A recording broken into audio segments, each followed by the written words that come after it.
location and unmatched facilities give a distinct advantage when it comes to quality Ayurveda treatment. The location and unmatched facilities give a distinct मेरा advantage बीगम when it comes to quality Ayurvedic treatment.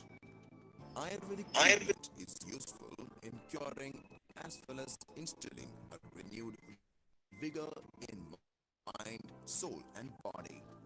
Traditional healthcare are offered at two levels: health promotion and rejuvenation, and curative therapy. Ahalia Manufacturing Unit manufactures their own medicines with herbs grown in unique herbal garden.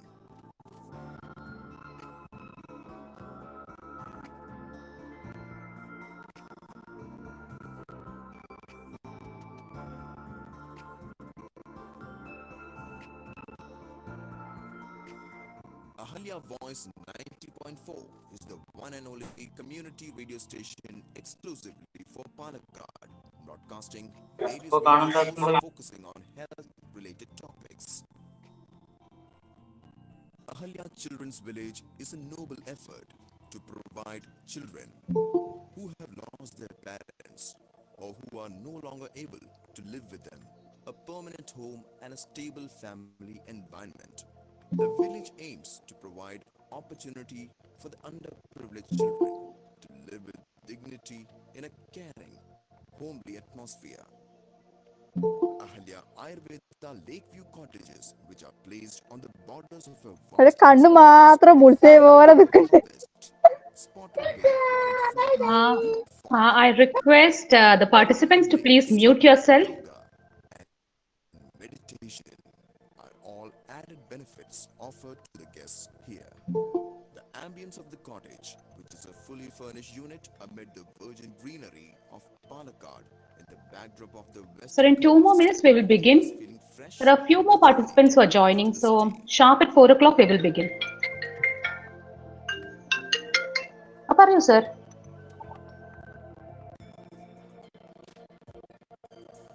Ahalia Heritage Center is an attempt to trace, identify, rejuvenate, and transfer our ancient wisdom and indigenous technology to the new generation. The intention is to revive the brilliant imagination and unique skills of traditional artists and master craftsmen. There is a Kutambalam for the performance of ancient temple theatre forms and an exhibition space for paintings, sculpture, classical music, dance, and theatre art forms. A relaxing walk through the open amphitheatre, granite sculpture garden, and the scenic surroundings will be an experience of the unique Ahalian touch that we will preserve in our fond memories. Yes, sir, we can see you now. You're back.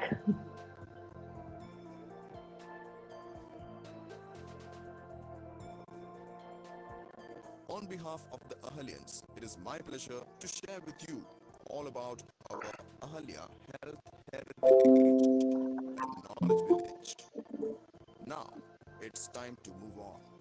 But I am so proud to say that I belong to one of the most beautiful villages of the world. That is Ahalia Health Heritage and Knowledge Village.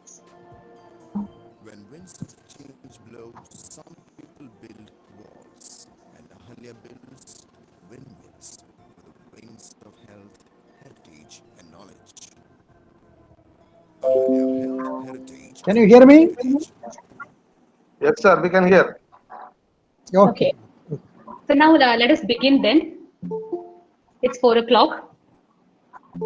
Yes. Okay. So good evening, everyone. My name is Bindu Valur. I am the Manager Academics Outreach of Ahalia Group Academic Institutions, India. And here today we are organizing a panel discussion on national education policy. You know that the Ahalia is known for the healthcare and education initiatives that we have always put forth, and it is our responsibility to give an awareness to our staff, students, and parents and general public about what are the changes that we can expect in the new education policy which has been put up. So here we have 4 eminent personalities who have who have huge experience in the field of academics. And we will be introducing each panelist to the participants in due course. Before going in depth of the program, I will just brief you how the program is going to go about. Initially, there will be a welcome address by Professor Lakshmi Suresh, who is the office bearer of Institutions Innovation Council of Ahalia School of Engineering and Technology. And then there will be a presidential address by the director, Ahalia Group of Academic Institutions, Dr. Sreemahadevan Pillai. After which there will be an inaugural address by Dr. Abdul Salam, who is the former Vice Chancellor of University of Calicut.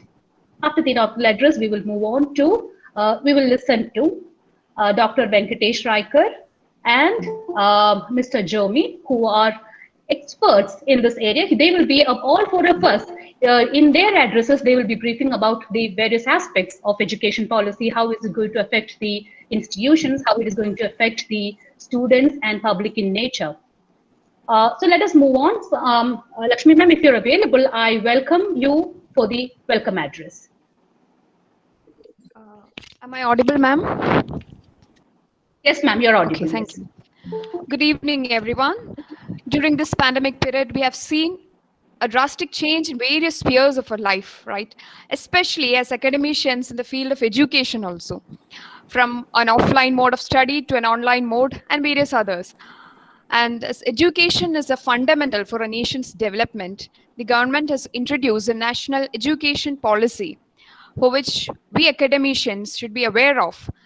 And for this, Ahalia Group of Institutions, in association with Unnat Bharat Abhiyan and Institutions Innovation Council, is here to present a panel discussion on national education policy. For this, I am indeed privileged to welcome our principal, Dr. Sreemahadevan Pillai, Director, Ahalia Group of Academic Institutions, for this panel discussion. Welcome you, sir. I would also like to welcome our Vice Principal, Dr. Krishna Kumar Kishore, sir, for this program. Welcome you, sir. And it is indeed a great pleasure to welcome Dr. Abdul Salam, former Vice Chancellor, University of Calicut. Welcome you, sir. And I would like to welcome Professor Venkatesh Raikar, former Vice Chancellor and Director Quality Assurance, KLE Technological University, Hubli, Karnataka. Welcome you, sir. Thank you, madam. Next, I would like to welcome Mr. Jomy PL, educational expert, to brief about the national education policy. Welcome you, sir, for this program. Last but not the least, I welcome, thank you, sir. I welcome all the participants, my colleagues and students for this program. Welcome you all. Thank you. Thank you, Lakshmi ma'am. Thank you very much for this. And now I request Ms. Amrita, who is a first-year student of Ahalia School of Engineering and Technology, to introduce Dr. Sreemahadevan Pillai to the participants. Amrita, please come forward. Because I know that Mahadevan sir is quite a familiar figure for people of Ahalia, but there are almost 25 to 30% participants are from outside. So for the benefit of those participants, we would like to introduce a director. Amrita, please go ahead. Ma'am, am I audible? Hello, ma'am. Ma'am? You are audible, Amrita. You are audible. You can go ahead, Amrita. Go ahead, please. A warm good evening to all. I take immense pleasure in introducing Dr. Sreemahadevan Pillai, sir, Director of Ahalia Group Academic Institutions, India, who is also the principal of Ahalia School of Engineering and Technology.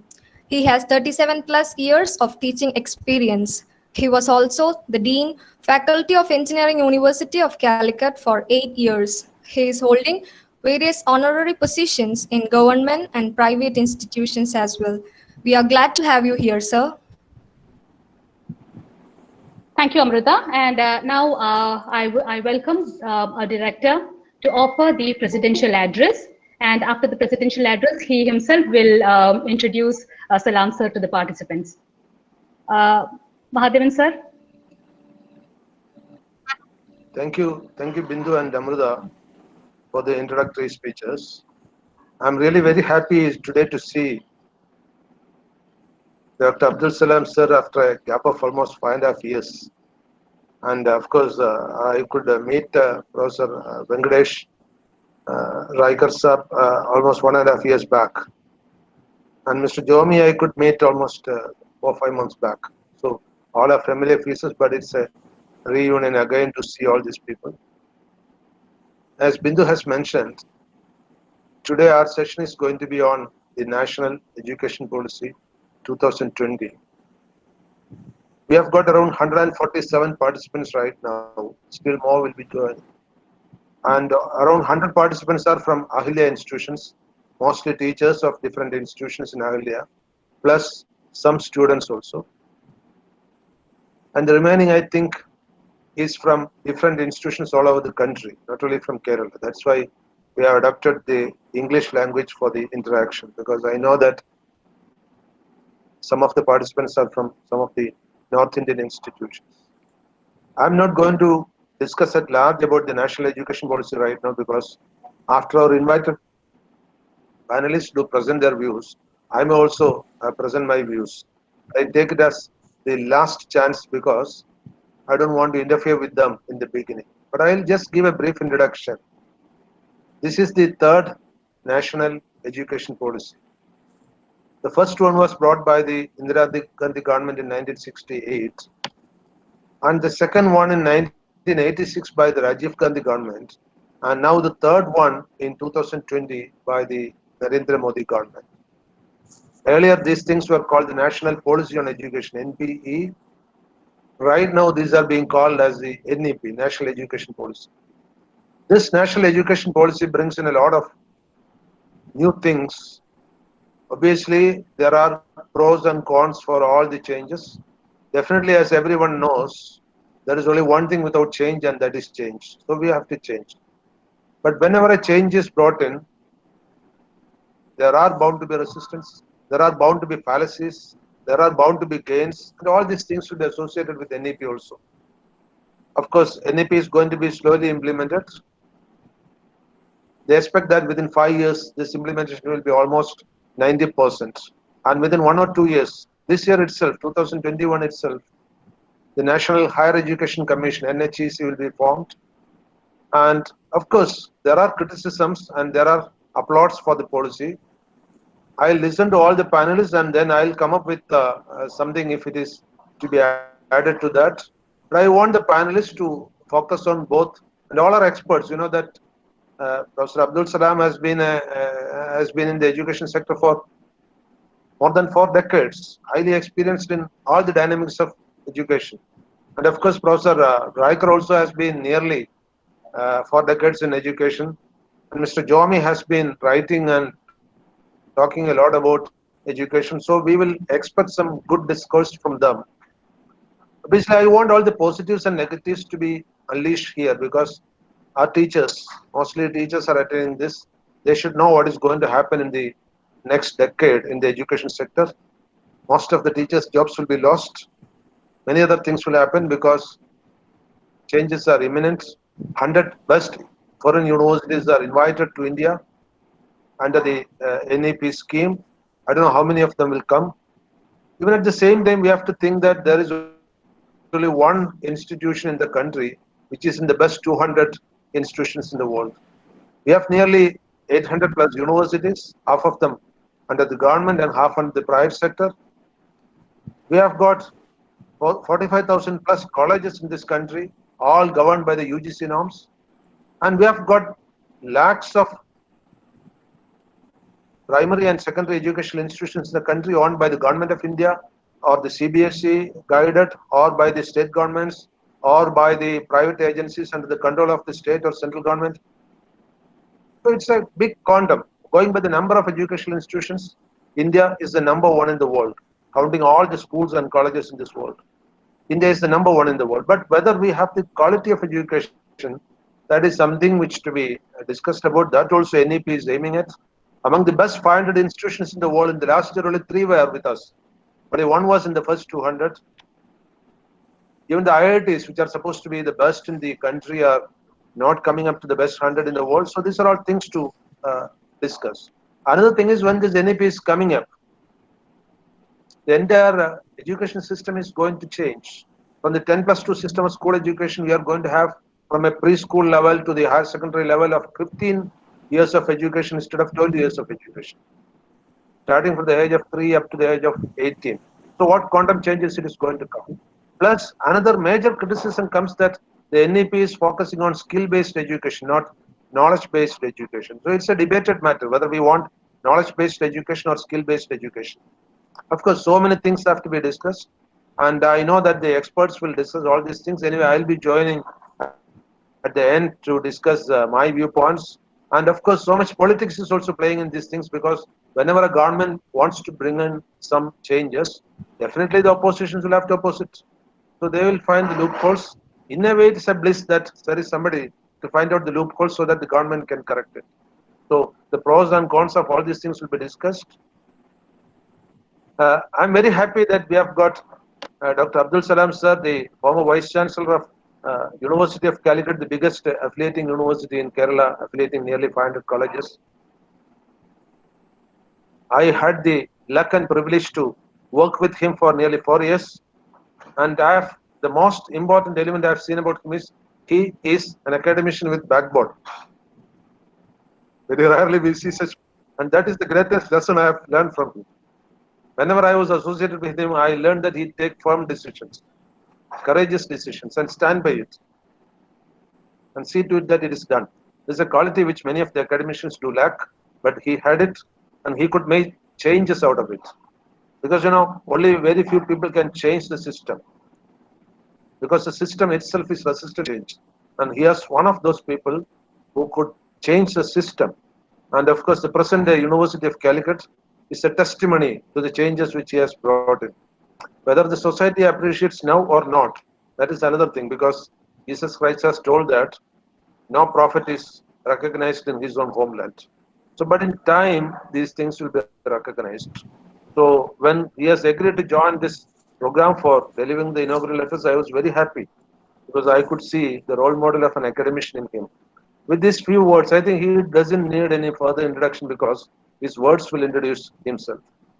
And with these few words, I request Salam sir to deliver the inaugural address and talk on the new education policy. Over to you, sir. Thank you very much. Dr. P.R.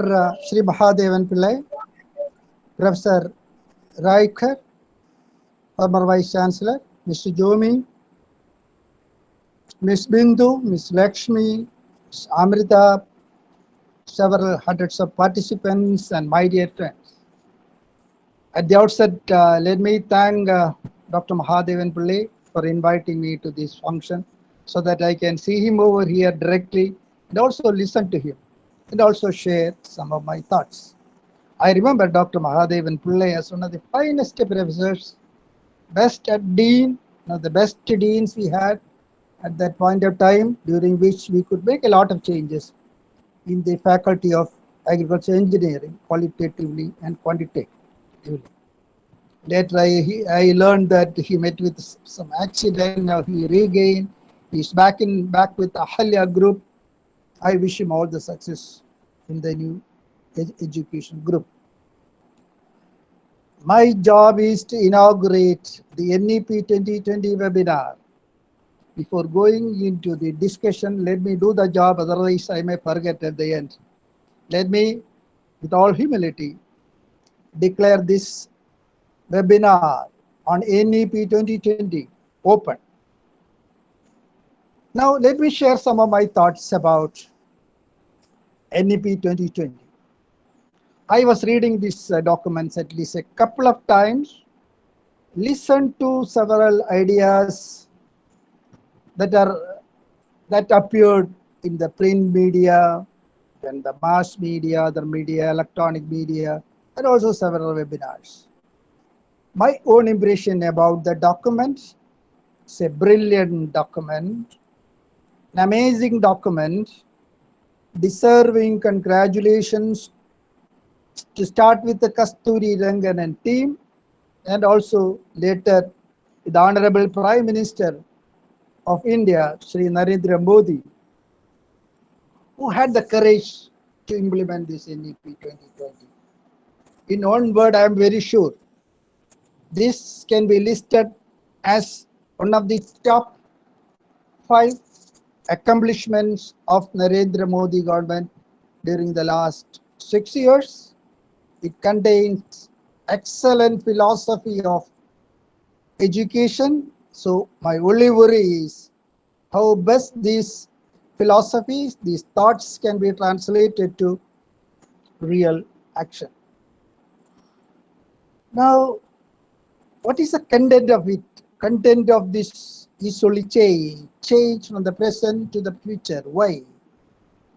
The document contains changes in terms of educational philosophy, changes in administration of education, changes in the structure of education, changes in the quality of education, changes in the financial outlay, and every facet of education. Let me start with the first observation on education in India.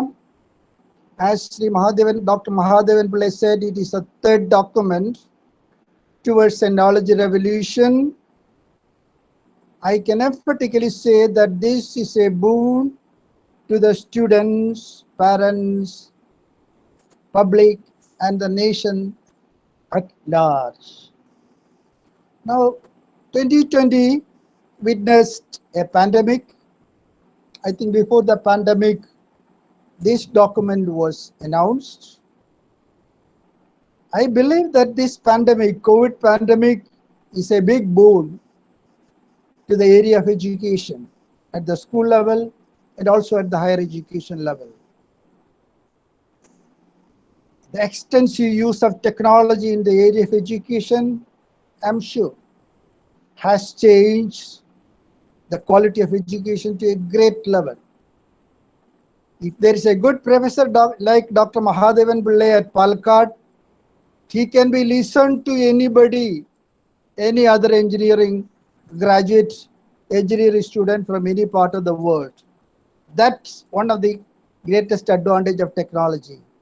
Now coming to the NEP itself, if you look at the educational empire of India, India with the population of 138 crores, 138 crores, contained 40 crores of students, 36.5 crores in the school system, in 1.5 million schools, 3.5 crores in the higher education system, with the 935 universities, about 45,000 colleges, all spread over 28 states and 8 union territories. Now, if you carefully read the content of this education policy, you will observe certain words frequently. One is quality, qualitative change in the infrastructure, quality in teachers, quality in education process, ultimately the quality of the product, where they use the word the employability, and also shifting of a mugging based or a storage based or brain storage based learning to a caliber based or skill based or an ability based education. That's a thrust. Ultimately, to develop people with the C and C, the first C representing the character and the second C is representing the caliber. Now the policy covers the journey from KG to PG. KG to PG, there is a shift in the educational structure from the present system 10+2 to a 15-year system, giving adequate emphasis on the early childhood development. Further, the policy also has taken adequate care for developing or for an integrated development or a total development of the student, ultimately focusing on his caliber, his skill, his physical, mental, emotional, knowledge, values, character, total development of the student is envisaged under this program.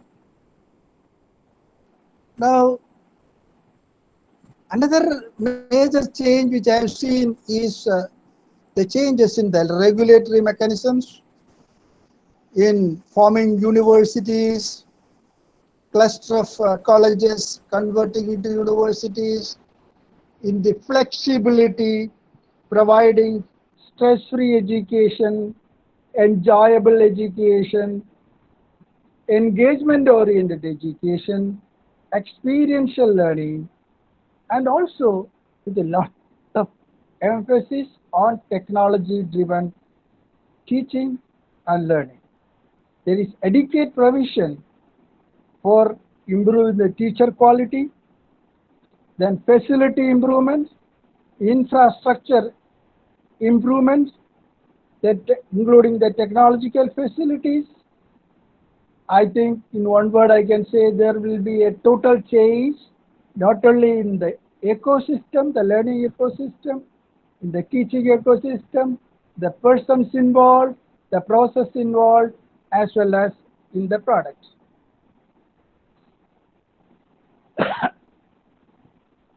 Now, the Education Ministry was first formed.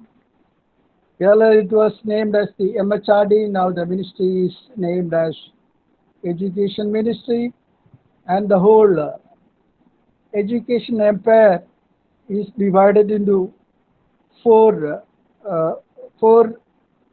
independent bodies that will control the education system.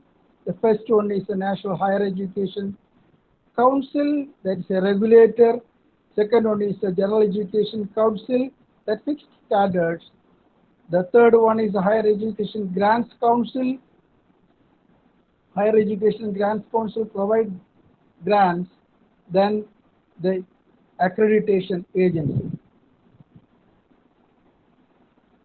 Then at the end, there is a statement that the budgeting for this education sector from the current less than 3% of the GDP, it has been increased to 6%, which when I worked out, approximately it amounts to 36,000 rupees per student, which may not be reaching the student directly, which may be spent approximately 36,000 rupees shall be available for every student, maybe for expenditure from Delhi down to the state and to the school level and the college level, for facilities, administration, fellowship, scholarship, etc. I don't want to go deep into this. I have some slides with me, slides on this, which I don't want to show the slides, but in one word I can say it's an amazing document. It's a brilliant document. We must thank Prime Minister Modi for giving this particular gift during this pandemic time. That's number one. I know there are criticisms from different levels, maybe political level or regional level. There are criticisms, but I can assure you, after reading the document and listening to the planners and the decision makers, I can assure you this is going to make a break. Ultimately, as the document says, to create a knowledge economy, to create employable graduates, to create persons that can be accommodated in the emerging century, in the technology-enabled world. So by congratulating Kasturi Rangan again, the Prime Minister again, the Minister of Education, also the Minister of Education, I conclude and I happily declare this webinar open again. Thank you very much. Thank you, Salam sir. Thank you very much for that wonderful the expression of your ideas and thoughts regarding this topic. Now, let us move on with the other panelists. Let us listen to the other panelists also, and then we will open the this whole thing for the participants to ask their questions. The participants can put down their questions in the chat box and I will read it out to the experts.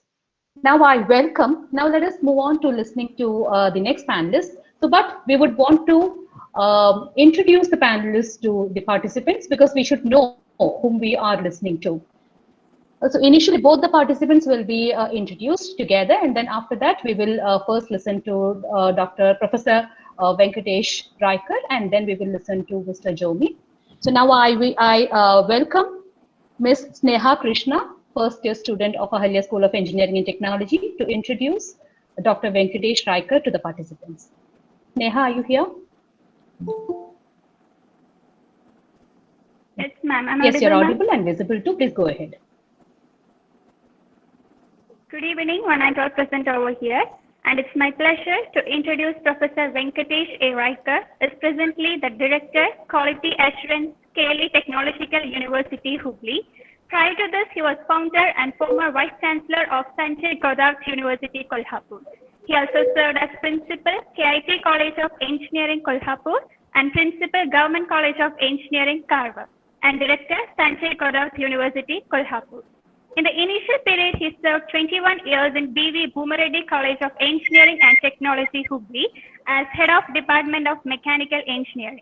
He is presently Executive Council Member of Institute of Science and Technology, New Delhi, Visvesvaraya Technological University, Belgavi, and Fellow of Institute of Engineering, Kolkata. He has additional response of Bharatiya Shikshan Mandal as Vice President of Maharashtra State. He is an expert committee of AICTE, NBA, NAAC, UGC, DST, and DPT. He has extensively traveled across globe on academic pursuits and visited countries like USA, France, Germany, Singapore, South Korea, China, and Dubai. Welcome, you, sir. Thank you, Sneha, for that lovely introduction. And now I welcome Ms. Diya Krishna, first year student of Ahalia School of Engineering and Technology, to introduce Mr. Jomy to the participants. Go ahead, Diya. A warm good evening to one and ma'am, can I start? Go ahead. Yes, you can. Please go ahead. A warm good evening to one and all. It's a great honor for me to introduce one of our expert panelists, Mr. Jomy PL. Mr. Jomy PL is an educator based at Thrissur with more than 25 years of experience. He has got an ample experience in training students for various examinations like CAT, GRE, GMAT, GATE, MCA, JAM, and Engineering Entrance. He is a speaker on career planning and has conducted career planning sessions in more than 1,000 venues to various groups including parents, students, and teachers. He has also presented on diverse topics at hundreds of forums including universities, schools, and other platforms across Kerala on topics like higher education, NEP, study abroad, strategies for competitive examination, engineering and beyond, etc. Mr. Jomy has also conducted placement training programs in many professional colleges in Kerala. He has served as a resource person for Walk with the Scholar program in colleges. He has also been a resource person for Malayalam Manorama at Padipura and Horizon Career Exhibition for many years. He has authorized the following books published by Manorama Books, which are Speedmax Malayalam, Speedmax English, Upari Padanam, and Videshta Padikam. Mr. Jomy is the Director of Sensorium Center for Competitive Examination and IMS Learning Center, two educational institutions based at Thrissur. He writes regularly in newspaper and online media and also participates in online discussion. I welcome Mr. Jomy with immense pleasure to this panel discussion on national education policy. Thank you, Diya. Thank you very much. Both of them have introduced our panelists extremely well. Now I welcome Dr. Venkatesh Raikar. Thank you. Please come forward and share your views with us, sir. Yeah, very good evening to all. Yeah, am I audible?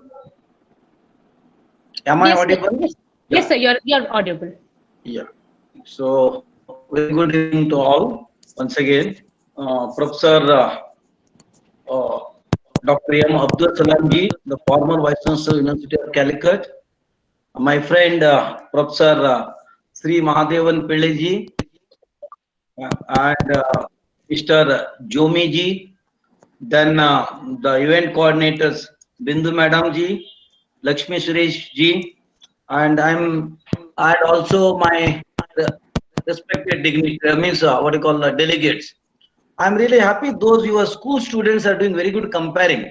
My special compliments to those students who introduced us. So I think today's topic is on NEP. Last 1 year, or like I think 6-7 months, we have been talking about NEP. So why NEP has come to in place now? What are the reasons? You know why after a gap of 38 years, why this has been like brought into action? So let's take 4-5 issues. One is about gross enrollment ratio. So what is meant by gross enrollment ratio? Abdul, sorry. I interrupt. I interrupt. Sorry. Okay. I'm Rejitan. I'm Rejitan, Executive Director for Ahalia. Mahadan Pillai. Okay. He has to report on. Hello. So let me continue. Hello. Yeah. Well, so India's gross enrollment ratio is around 27%. That means after SLC, hardly 27% of students going for higher education. If you compare other countries, it is 80, like America, it is 80%, Europe, it is 70%. That is one issue. Second issue, Professor, earlier speaker told that, you know, number of universities around 900 odd, 50,000 students are studying in different colleges. Let's take only the technical education. As on today, around 37 lakh seats are meant for technical education. It includes diploma, ITI, and engineering. How many seats are getting filled? Hardly around 18 lakhs seats are getting filled. Out of 18 lakhs, 13 lakhs are coming every day, technicians or technical graduates. What about the employability? How many are getting employed? Hardly around 8 to 9%. That is second issue. Third issue is every year from India, 5 lakh students are going for higher education, whereas hardly 60 to 70,000 students are coming by neighbor countries to India. This is the third one. And the present education system not at all focusing on our arts, fine, liberal arts, the local issues. That is the fourth point. The fifth issue is, you know, when there is a world ranking of higher education institution, hardly we come across, when not even one among 400 institutions across globe. The ranking done by QS Ranking Times Magazine. So these are the issues of our, you know, present higher education or school education. That is one thing. Now, another thing is that any higher education institution is meant for, you know, knowledge, know-how, wisdom, and character. Whenever we develop the curriculum, we focus on more three things. That is knowledge, skill, and character. So far, what happened? We are only focusing on domain knowledge. Why this has been in force in this NEP? What are the features of NEP? Let's take one by one. The most important is about multidisciplinary approach. For example, now upon what is called, we are going what we call formal education. Curriculum is given by some apex bodies. For example, engineering or MBA given by AICTE. For Council of Architecture given by Council of Architecture, Pharmacy of Council. So they have given curriculum model. You follow this only.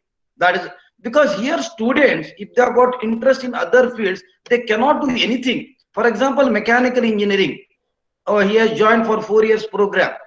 If he is very much interested in music, or he is in NCC or NSS, he cannot concentrate. There are no credits for those things. Then how we can excel even though he is on talents? So this policy will, you know, motivate or encourage the students, those who want to take some other subjects as optional subjects or elective or as a credit earning subject. That is this is called multidisciplinary. A student of engineering can learn music, can go learn some, or can go for some sports, can learn some psychology subjects, or can go for some liberal arts. This is one of the main feature of this education policy. Second one is, no, a lot of, you know, students drop out from the college or the schools. They cannot come back as on today. But in this policy, there is a multi-entry and multi-exit one scheme is there. A student, for example, joins engineering, first year engineering. After 1 year, he wants to leave because of his family problem or some other reasons. Because in that year, 1 year he is there in the college, he earns some credit, he'll be given one certificate after 1 year completion of engineering. Then he earned the credits. So those credits will be kept it in bank, that is called ABC, Academic Bank of Credit. So every higher education institute will be having a bank, like, and what you call, maintain the credit of the students who has earned in his college. And those are transferable. If you want to go to from Kerala to what you call Delhi, those credits you can transfer to that institution. This is the beauty of multi-entry, multi-exit.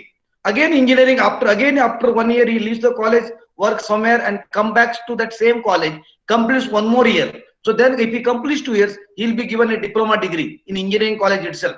So that's why this multi-entry, multi-exit is one of the features of this policy. That is a beautiful policy. Now, ABC, that is Academic Bank of Credit, how the colleges, the university have to maintain. Yesterday only the UGC has put in a website draft policy of ABC, Academic Bank of Credit. That is second point then.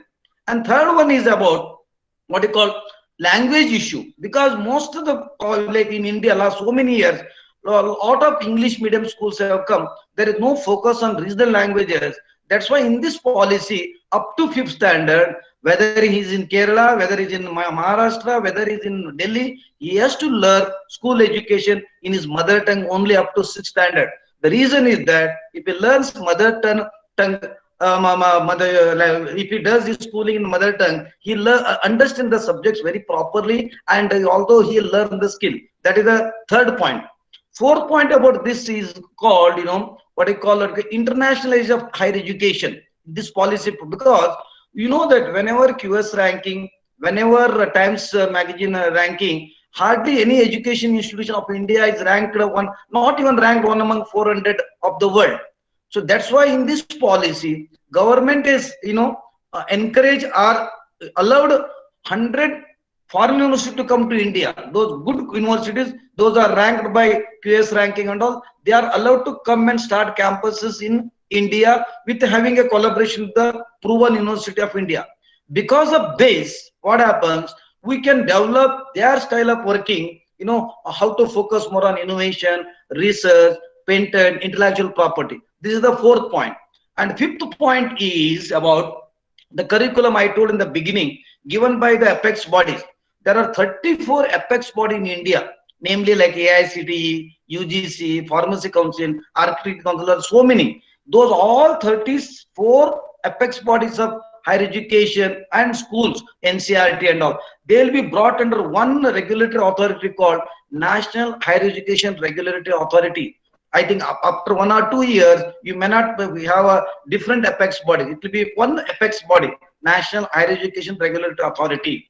And also the curriculum, it will be now up to 10th standard curriculum. Who will give the curriculum? 75% of the curriculum will be given by Government of India National, that is NCERT. Another 25% curriculum in the school education will be developed by the concerned state, giving focusing of the regional issues. Because, for example, I am from Hubli. Now somebody is from Kerala or Calicut. He doesn't study about his own local areas issues, local problems, the culture, values. So not at all. Only thing we study which is unwanted. So that's why the local regional language is also given importance. Local issues are given what you call importance in this policy. So this is one I told, the multidisciplinary approach, that is a multi-entry, multi-exit. Then another thing is the language issue, then internationalize of higher education. Then the most important, I think, in higher education, one should know formal, informal education, the need of the hour. Because our students come to the college or the schools, whatever curriculum given, they learn and go, whatever acquiring the skills. That's why I think during pandemic, I told you, in doing our curriculum formation, we should give importance to knowledge, second skill, now third one character. Now, because of this, technology applications, I think during Corona pandemic and all, everybody could access, e-learning materials, e-materials, so many things from different parts of the world. So getting knowledge is easy, but The knowledge creation, knowledge application is most important in any higher education. That's why this policy will be activity based, focusing more on activity based learning, or it is called student centric or India centric with a global network and research. So that's why here the more focus is on in this education policy. Active learning is be given more importance, more activities, more immersion program, more field work, more internships, more projects would still be there in the curriculum, not simply memorizing, by hearting, understanding, writing, examining, and scoring. This will not be there. So here because of this, acquiring the skill, the employability will be more, and the placement will be more. And also another thing, we have forgotten about own culture, tradition, importance of our regional languages. Are you finding any good books in Malayalam in higher education? We never teach our language important. We never give the in this type of education. Here in the NEP, the focus more on the regional languages, regional culture, regional values, and the liberal arts. That's why there is a lot of scope for the person who or the state to develop his own regional language and converting or translating higher education books which are in English, in Japan, Japanese, China into their regional languages. So any our students can, because in English medium those are going and by hearting and writing. So here the skill, this thing will be there. Another thing, there are in our higher education or in the school education, we have given importance to professional education. We have forgotten vocational education. In this policy, 6th standard onwards, there will be vocational education.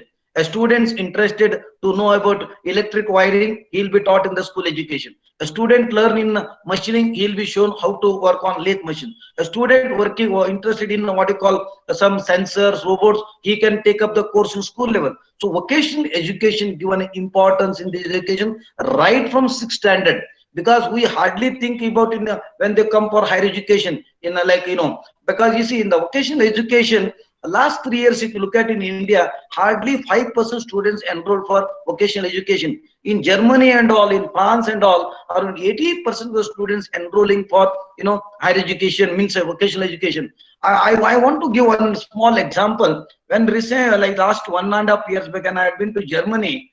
There, once I visited one school in Germany nearby Stuttgart, where the bench head office is there. I visited one school, and that to third standard student. Then I gone through their curriculum. I was totally wondered. In the 3rd standard, they teach about casting. What is meant by casting? How the casting will be carried out. In our case, in India, casting. Because see, that's why Germany is famous for automobile, car manufacturing, industry 4.40, etc., etc. But in India, even though Kolhapur is famous for or Coimbatore is famous for casting, we hardly teach to the school student. We only engineering students who have taken mechanical, they'll be taught this casting. So this awareness, for example, in the school level, because recently I had been to one school called nearby Karad, that is nearby Pune. I really wondered, already they implemented a NEP in the school. What does meant by they have done in that school? They have got, Atal Tinkering Lab. They got a fund 20 lakhs from the government of India, developed a Atal Tinkering Lab, and they are teaching the students about the different types of sensors. That 7th standard student, they are learning the different types of sensors. They learn different type, what you call robots, and they themselves, design the robots. That thing I have seen. And another in the thing I saw in that school, what you call about mathematical lab. Why mathematics is important? Right from addition, subtraction, algebra, everything they are giving a real life examination. And third one, they are some students, those are interested in Sanskrit, they are taught Sanskrit language, not a part of the curriculum, to bring the awareness of Sanskrit, and also they have made a Sanskrit Pathashala having a old our tradition, values and all. So every language, culture is given importance. Like that in higher education also, now the government of India or the different apex body stop giving the curriculum. The colleges or the institutions are allowed to frame their curriculum based upon just guidelines, based upon the regional these things. I think these are the things will be implemented. And another thing, I think we need not worry. Dr. Mahadevan sir Pillai told, in higher education, some institutions already started implementing NEP. Already they were using it. Now they are adding this thing, whatever the guidelines given by government here. I think school level slightly it will tough. Another 10-15 years, I think government can implement 100%. I think 2035 school education that will be implemented 100% guidelines given in NEP. But in higher education, right from beginning, I think from next academic year, people already started working. The most important here in this NEP is the teacher education, because here focus more on skills. And the teacher cannot have acquire all skills, because in India we say that there are 64 skills. The only person who acquired 64 skills in India is Lord Ganesha. That's why we worship him. But teachers acquiring all the skills, it is not easy. I think somebody may ask question, engineering college, some of five students are interested in dance.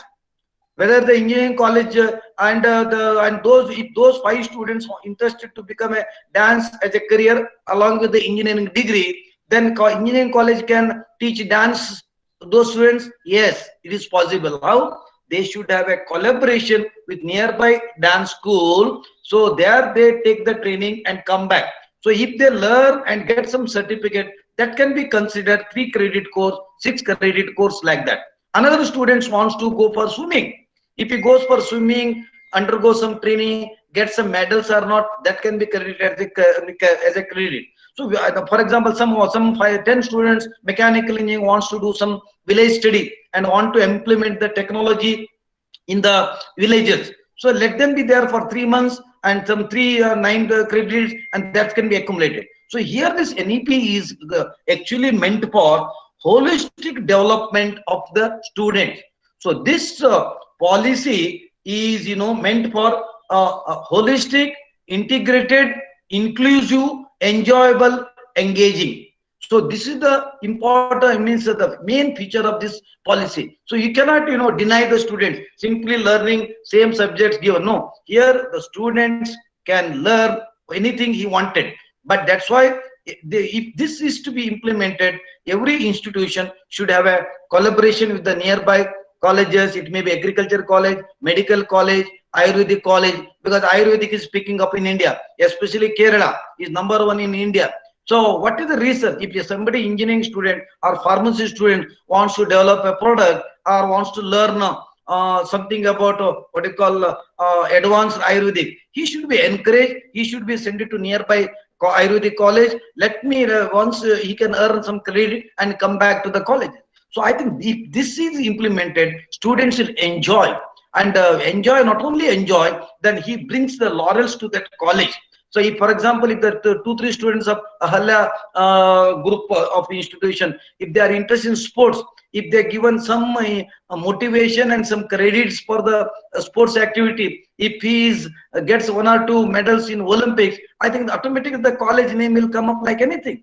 So I think root learning into a conceptual learning. Root learning means whatever formal education is there, that has to be removed and bring conceptual learning and case-based learning in management schools, project-based learning, experience learning, community-oriented activities. I think these are the focuses given in this policy. I think if this is implemented, I think once again we become the Vishwa Guru. I think long back, around 2000 years back, we were the Vishwa Guru, like the university called Nalanda, Tanishka, what you call Takshashila, Nalanda, Vikramshila. Those were the famous university in India long back.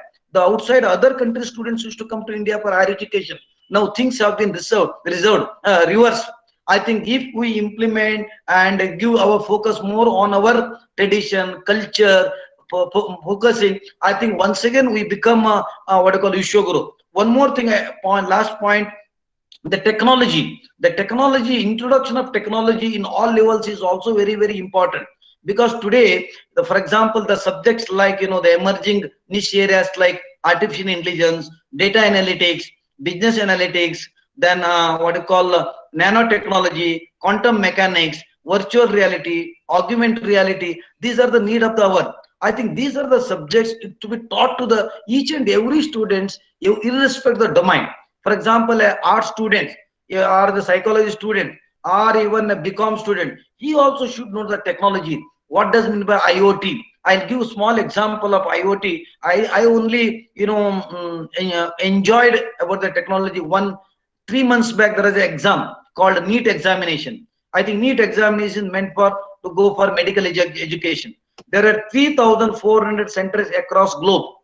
So for that to conduct the NEET examination, they supplied what you call OMR sheets. OMR sheets to all the colleges. Those have came in trunks, and all the trunks were locked with a big lock. So the exam was supposed to start at 10:30. 10:15 the lock is opened by pressing a button at New Delhi, big lock. So this is the one of the application of IoT. So such things everybody should know. I think this, the emerging technology, or because of this VUCA word, or because of this disturbing technology, I think everybody should know about what IoT subjects like the business analytics. I think the technology taking a very important role. I think we have seen that e-commerce, digital manufacturing, additive manufacturing, 3D printing, these are the need of the hour. I think irrespective of the domain, every student should know the technology. I think in education sector also, even that all the activities like plan, do, check, act in our higher education, this is totally controlled by or done by the technology. During pandemic, we have seen the importance of technology, online learning, the blended learning, using the learning management systems like Canvas or Blackboard 2017, the Moodle, that is LMS, giving assignment and digital evaluation, giving giving the results online. I think technology. I think NEP also given importance in technology or online education. I think NEP also focuses more on blended learning. I think coming days the education will not be 100% face to face. It may be 25% blended or 25% online coming days. I think the technology is to be followed in higher education, even in school education. I think if you look at all the features of NEP, this is a really boom for our country. I think one should take it positively. Most at the end, I want to say there are 66 pages. A book is for higher education. NEP about in higher education. 66 pages. One booklet is there, which is launched by MHRD. In that 66 pages, 146 times the teacher word is repeated. So that means in every page, 2 times the teacher word is there. So teachers are very important in this implementation of higher education, and they have to undergo some training program, and they have to acquire some skills if are there, not all, 1 or 2. So that's why to overcome this initial period about how to prepare teachers for implementation of this policy, government is bringing out MERU, that is a multifunctional educational research university. That is MERU, MERU, that is multifunctional educational research university in every district. So that there the teachers will be trained if he wants to learn some skills or some computer knowledge, or in liberal arts, in science and technology, like that. So they are preparing. Now the government main use or state government task is to train the teachers to implement this policy. I think everywhere in every domain this is to be implemented, not only with the engineering. For example, an engineering student wants to have some knowledge about medical, he should undergo 1 or 2 medical basic subject, and then he can develop some instruments or what you call some tools for them required. A medical student wants to learn something about what you call animation, modeling, he can come and learn the computer. I think some universities already implemented this, some concepts of what you call this policy. For example, a mechanical engineering, he wants to learn 3 subjects in computer on latest topics. He'll be given degree like B mechanical, a minor in computer science. Like this concept already started, and on a flexible choice-based credit system. I think these are verticals in higher education. I think this already has been already started. Some universities already started working in this area. I think the time has come to use phased manner. Suddenly 100% we cannot implement this NEP in our institution. Phased manner, and having a SWOT analysis of our institution, which are the subjects we can give to students. If 100 students are there, 100 different subjects we cannot give. We can make a groups, so we can so before that activity based, one should know the mentoring is most important in this policy. Well, a teacher should know what is the student's interest, in which area he wants to learn, in which area he wants to earn the credit. Based upon that, the institution, channelize all these requirements of the students community and the societal needs, parental requirements. If they do it, the college will flourish, and also our nation will become economically and knowledgeable, very strong, and will become once again the Vishwa Guru in coming days. Thank you very much.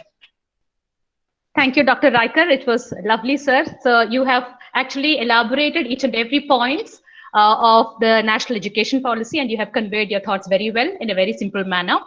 Now I welcome Mr. Jomy to give his thoughts and ideas on national education policy. Jomy, sir. Okay, Yes. thank you. Yes, sir. Yeah. Am I Thank you, audible? sir. Yes, sir, you're Am I audible and audible? visible too. Yes, sir, you are. Okay. Dr. Abdul Salam, Dr. Mahadevan Pillai, Professor Dr. Venkatesh. I'm very much junior to all of these dignitaries. Anyway, I'm very much delighted to have an opportunity to present my views on NEP. See, there is a quote by an educationist.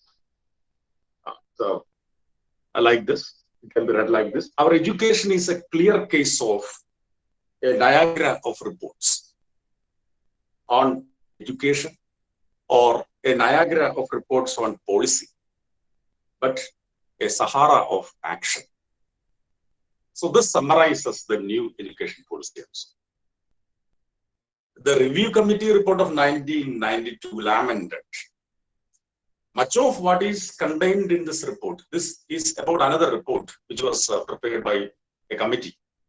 It lamented like this: much of what is contained in this report has already been dealt with by commissions and committees which were called upon to go into the educational policy from time to time from the 19th century onwards. I do not deny that there is something new, but I do not understand why this unnecessary glorification. Abdul Salam, Professor Dr. Abdul Salam was saying this is a very decorated document. Yeah, this is a very decorated document. But there is another saying in Malayalam, in English. In Malayalam, it's minnathallam ponnalla. All that glitter is not gold. There are philosophies within the policy, true. There are nice thoughts, but there is ample room for criticism. Anyway, let us begin with the first page of the policy. It says, it can be read like this: this national education policy envisions an education system rooted in Indian ethos and contributes directly to transforming India, that is Bharat, sustainably into an equitable and vibrant knowledge society by providing high quality education to all and thereby making India a global knowledge superpower. That is from the preface to NEP. So this summarizes the objective of NEP, an education system rooted in Indian ethos. Okay, what is this Indian ethos that we should think? Okay, whose culture, which rules, which doctrines, which philosophies that we should think. Okay. And the second point is an India which gets converted into a knowledge superpower. Yeah, that is fine. All right. Anyway, let us see the background behind NEP. Policy after 34 years. Yeah. Revival after a gap of 34 years is much needed, no doubt. Indian education system needs complete restructuring. No one denies. But will this policy do that? I don't know. Government claims this to be a holistic approach and will bring historical changes. But how? What is the reality? Am I saying that it doesn't have any pros? I don't. I don't do that. There are pros and cons that we should understand. Let us see. A new, diversified, modern, inclusive, and advanced educational vision was definitely necessary. Okay, and that was urgent. Because there is many things that ails the Indian education system. But will the new policy address these issues and these objectives?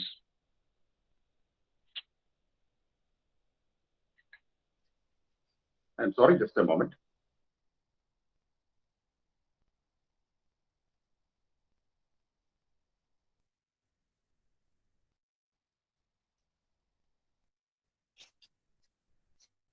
Yeah, am I audible? Am I Yes, audible? sir. Yes, sir. You're Yeah, you are Yes, sir. audible. You're on. Yes, sir. Okay. So before we check, let us check what ails the Indian education system. Lack of funds, yeah. Rote learning, true. Evaluation system, that is another issue. Expensive higher education. Okay. So these issues, some of the issues was raised by the previous speaker, Professor Venkatesh.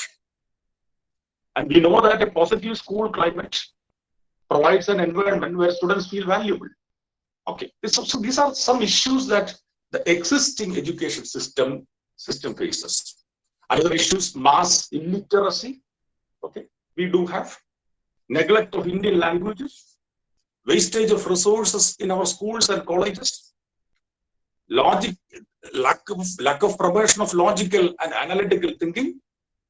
Students are not encouraged to develop their opinions, and students are discouraged from participating in extracurricular activities, and less focus on practical experiments in science. And regarding languages, very high focus on rote learning of poetry and literature compared to language and vocabulary development. In Kerala, yeah, this has been changed. See, I have gone through the curriculum, the new curriculum that has been implemented in Kerala for the last few years, which is a reversal of this. See, it's instead of promoting the students, asking the students to learn poems by heart, poems and literature pieces by heart, it promotes the language development and vocabulary development, I have seen. And in social sciences, very high focus on rote learning of dates, names, and events. Okay, so these are some of the issues. So we need changes. We need equal respect to all the subjects. Okay, we need better training of educators. We need personalized education. We need introduction of technology. We need skill development. Okay, all these are need of the hour. So there is no doubt regarding this. And NEP addresses some of these issues. Okay, so let us see what does NEP promise. Which are the tall promises that we make, that we have been given. One is regarding the universalization of education, that is from preschool to secondary level with a 100% gross enrollment ratio by the year 2030. So there are 2 crore students, school children, who have been dropped from the school system, and we have to bring them back to the mainstream. So NEP speaks about this. But how will it do it? If it has to increase the enrollment ratio to 100%, it has to allocate funds. It has to create schools. There should be government schools. There should be teachers. The faculty positions are to be filled. There should be crores and crores of rupees. So more funds should be allocated, but this government has been thinning the budgets on education. If you look at the last 5-6 years, the total expenditure on education is narrowing. But the government, the NEP says that it will spend something about 6% of GDP. So will the government invest that much amount of money? That's a big question. And NEP promises the new 5+3+3+4 system instead of the 12 years of schooling. I don't understand what is the difference. Rather than bringing the 2 years into the school system, what additional advantage this 5+3+3+4 system has? I do not understand. Yeah, it is definitely good to bring the Anganwadi system or preschooling to the campuses and making it official. No doubt. No doubt. But what is the use of this 5+3+3+4? I cannot understand. And I don't know whether there is any consultancy on this, any detailed study regarding this. Okay, so we can bring changes, but changes should not be for change. Changes shouldn't be for simple matter of change. There should be valid reason supporting every change. Okay, anyway, there is an emphasis on foundational literacy and numeracy, which is definitely good. And the new point is no rigid separation between academic streams, extracurricular, vocational streams in schools. It says that there will not be any rigid separation between academic streams. For example, I don't know how this is going to be implemented. Maybe something like a student in 11th standard may not be having commerce stream, humanities stream, and science stream like that. The student will be permitted to choose his subjects. Okay, that is fine. At the first sight, yeah, when you hear that, yeah, a student is given the opportunity to learn his own favorite subjects. Fine. But what if a student chooses a subject like physics, but second subject he chooses is psychology, and the third one is music, and the fourth one is anthropology? See that? Will that help him? So that is another issue. We do have rubbish, nonsense combinations even now in CBS. So there should be flexibility, that is true, but at the same time, the choice shouldn't be given to the students completely, because the students cannot take the decisions by their own at the age of 15 or 16. So that I seriously believe that is going to affect the educational system. Okay, we do have streams, and these are well thought, and there are some problems. I do understand it has to be corrected, but completely avoiding the academic streams in the +2 level, it is going to be definitely, yeah, +2 is also going to be suspended. Okay, removed. Okay, because the system is, as we discussed, it's a 5+3 +3 +4. That is the 9th, 10th, 11th, and 12th will be together. And in 9th, 10th, 11th, and 12th, I think there won't be academic disciplines. Okay, different academic disciplines. There will be a pool of subjects, and the students will be asked to choose the subjects by their own. Okay. And another point is vocational education to start from class 6 with the internships. See, look at the age of a boy or a girl studying in 6th standard will be 12 years. And the NEP says that the students will go to different places for apprenticeships. How many parents will allow the students to go to different factories or organizations or companies for apprenticeship at the age of 12 or 13? And this vocational education, I think it is for the students of 6th, 7th, and 8th standard only, not in 9th, 10th, 11th, and 12th. So what will happen? You have vocational training for 3 years, 6, 7, and 8. Okay, then you continue with other subjects. Okay, there is no vocational training. And another funny thing is that this vocational training, the government targets to have vocational training for 50% of the students, not the complete set. Who is this 50% of the students? The students studying in state government schools. So this will not be compulsory for the elite schools. That is the CBSE schools. The rich will not have this vocational training, but the poor will have. And say the government doesn't want them to continue their studies beyond 8th standard. I think so. That could be the reason. So this is vocational training. If the intention is good, it should be implemented from the 9th standard onwards, not from the 6th standard. So it should be from 9th standard, 9th, 10th, 11th, and 12th. And there should be vocational programs at the higher level. And the Professor Venkatesh was speaking about Professor Venkatesh was speaking about the vocational training program, VET system in Germany. That is true. Approximately 50% of the students in Germany are undergoing, not taking the higher education, but they are taking vocational education. But not at the age of 12 or 13. They complete their school education and go for vocational training. Yeah, there are schools which impart vocational training, but the full-fledged vocational training programs are given to students who complete their school education. So here the situation is different. And see, another funny thing is, see, people have been praising the decision to introduce mother tongue education, regional language, up to grade 5. So what does it mean? When shall the students be introduced a global language like English from 6th standard onwards? Psychologists, educational psychologists say that it is easy to learn a new language, before the age of 10. So you should introduce new language at the age of 5 or 6 or 7. So here they are trying to give the new languages, introduce new languages, from the 6th standard onwards. And when the criticism was raised, the HRD minister, now there is no ministry called HRD, it is Minister of Education, a name change. Just like the Planning Commission was dissolved and it appeared with another name, Niti Aayog. Okay. Okay, whatever it be.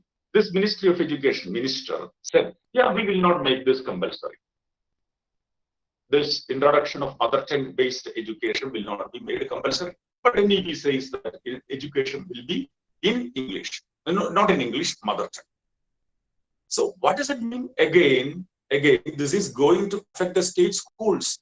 The state government schools will be forced to give education in the regional language. But there will be the other CBSE, ICSE based schools which will still continue to offer education in English. So there will be two types of citizens.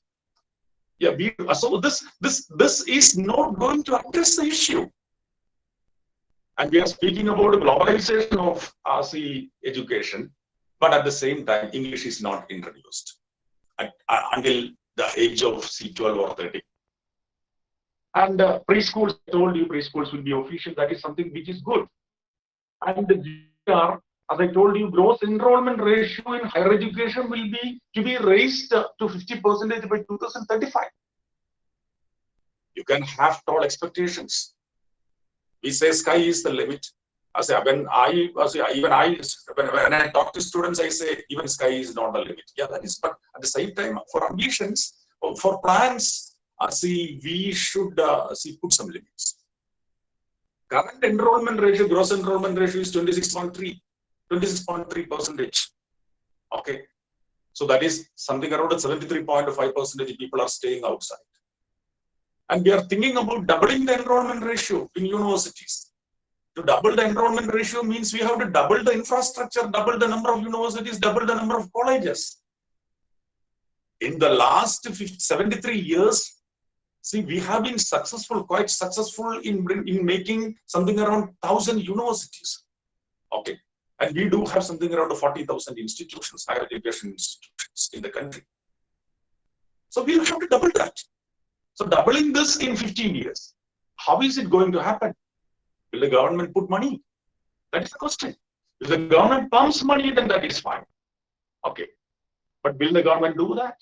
Or will the government bring in private players into education? Privatization of education is not bad. It's not a bad idea. I definitely agree that. I completely agree that there should be private players. But what about the fees then?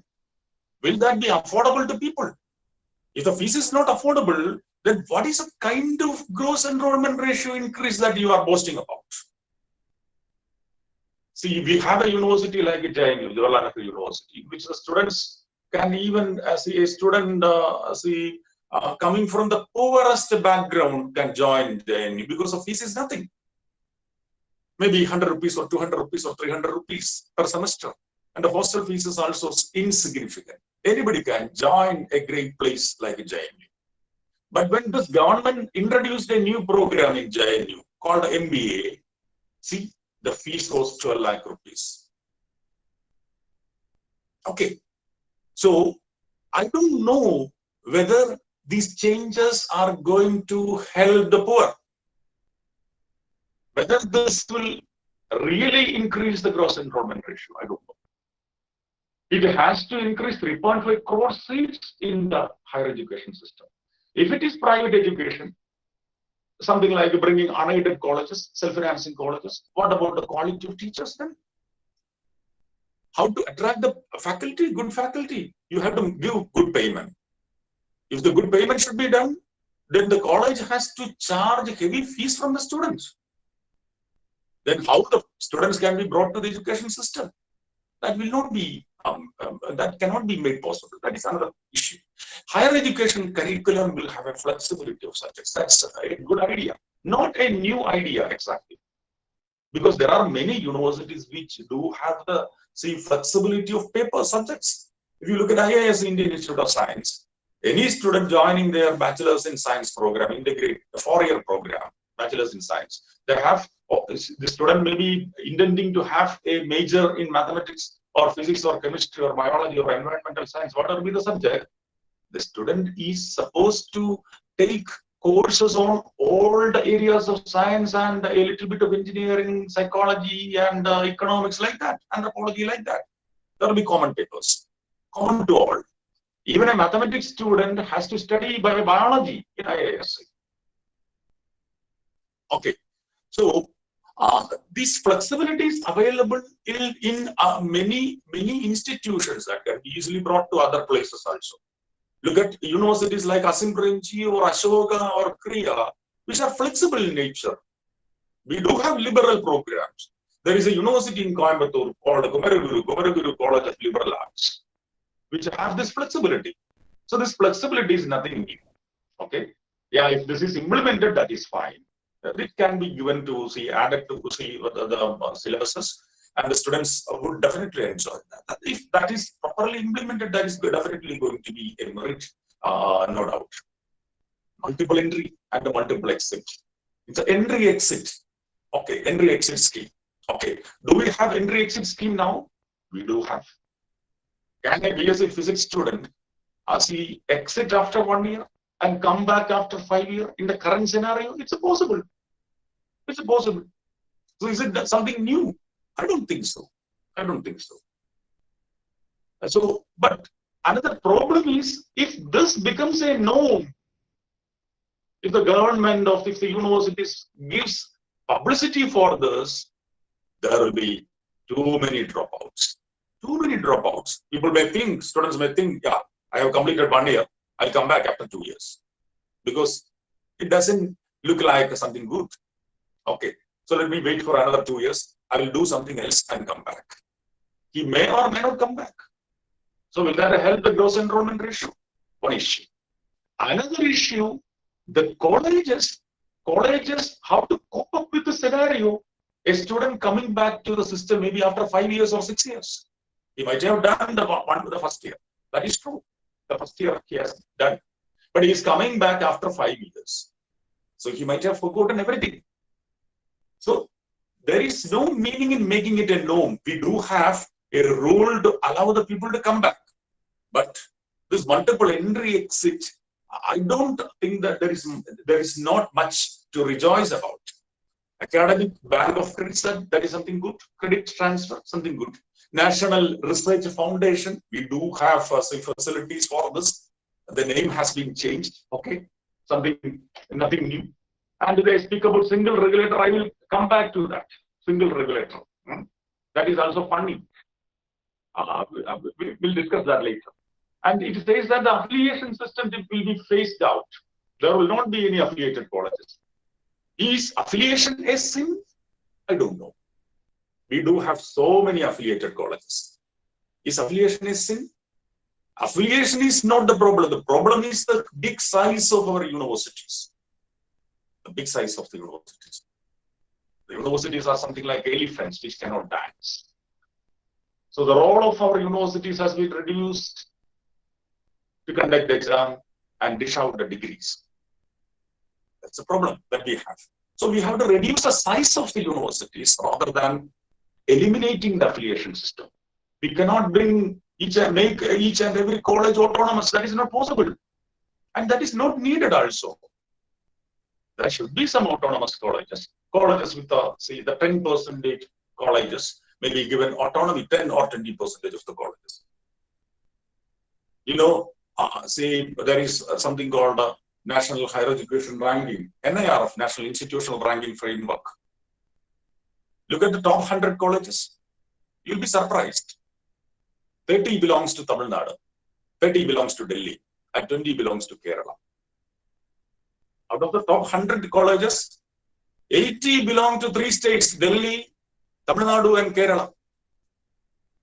So the remaining 25 states altogether has 20 colleges in the top 100.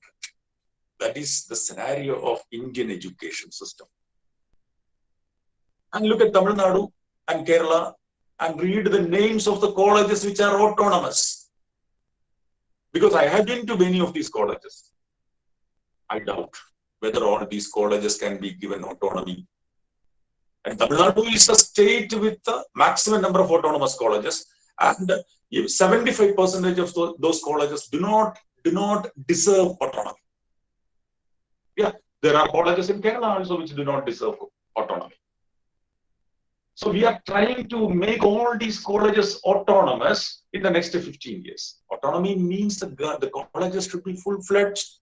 It should be capable of creating its own, design its own syllabus, conduct exams by its own. Okay. So there should be departments which are strong enough to do that. But most of our colleges are self-financing colleges, unaided colleges in the country. And giving autonomy will not raise the quality. Instead, we should have a cluster of colleges. Something like, the college is a group of colleges coming together and maybe they may be given autonomy, clustered autonomy. That may be tried, no problem. So that is, I do have a huge disagreement about this particular point. And advocates increase the use of technology, very good. National education, yeah. And setting of gender education fund, multilingualism in higher education and schools, the National Institute of Pali, Persian, Prague, these are all good steps. So there are some good steps, definitely. See, we should admit that. And regarding the changes, let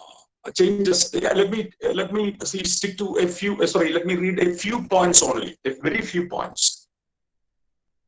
In 2020, we say that we are going to have 6% of GDP for education, and in 1986 policy by Rajiv Gandhi, it was again in the policy it mentioned that there will be 6% of GDP will be given for education. The funny thing is, even in 1968, the Kothari Commission based NEP, National Policy on Education, that was the first policy on education. Something which is remarkable. Okay. It also advocated for 6% being spent on education, 6% of GDP spent on education. But see, the governments has been reducing the amount spending on GDP from 1960s to 2020. Okay, but now we are thinking about education getting 6% of GDP. If it is being implemented, that is fine. Okay. Another change, a significant change is in teacher education, which I think something good. That is the 4-year integrated B.Ed will be made essential by the year 2030. Because our teacher education institutions, they are pathetic. Their quality is pathetic. Teacher education institutions. We do have 4-year B.Ed programs even now. Like in places like Asim Premji, there is a BSc B.Ed program. We have Regional Institute of Education at Mysore offering 4-year degree plus B.Ed programs. Okay, that is fine, something fine. Okay. IIT is being made multidisciplinary. I don't understand why. Why should IITs offer a program in English or a program in Sanskrit or a program in maybe in music or dance or humanities? Yeah, there may be some programs, no problem. IITs are known for science and technology. These are premier institutions with a unified character. It shouldn't be lost. Why should we bring unnecessary programs? There can be programs. IITs, see, it should be a mecca of advanced learning in frontiers of technology, not in areas of arts. We do have enough institutions for arts, social sciences, enough institutions.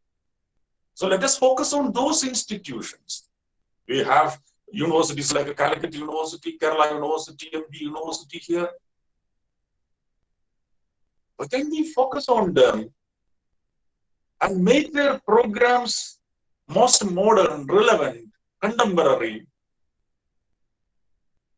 Why can't we restructure their curriculum rather than making all IITs multidisciplinary? And is it easy? IITs work on a different pattern.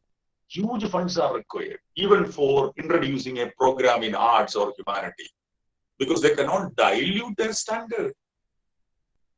But it is quite easy to modify the existing colleges, find out existing colleges, make them places of academic excellence, promote them. That should be done. You imagine All India Institute of Medical Sciences, AIMS, offering an engineering degree program, because, yeah, these institutions should be made multidisciplinary. What is the use? It's bullshit. IITs do offer programs in engineering, programs in science, and they do have limited number of programs in humanities and management. Something which are related to industry, yeah, that can be offered. Programs like developmental studies or economics or finance, that we can understand. So that I differ with that idea. Okay. Another thing is regarding the admission test. There is going to be a unified admission test. Okay. That is, every student who complete his or her 12th standard will take a unified admission test for eligibility for their degree program. Madam, you should give me a reminder regarding. Jomy, sorry. Jomy. Yeah.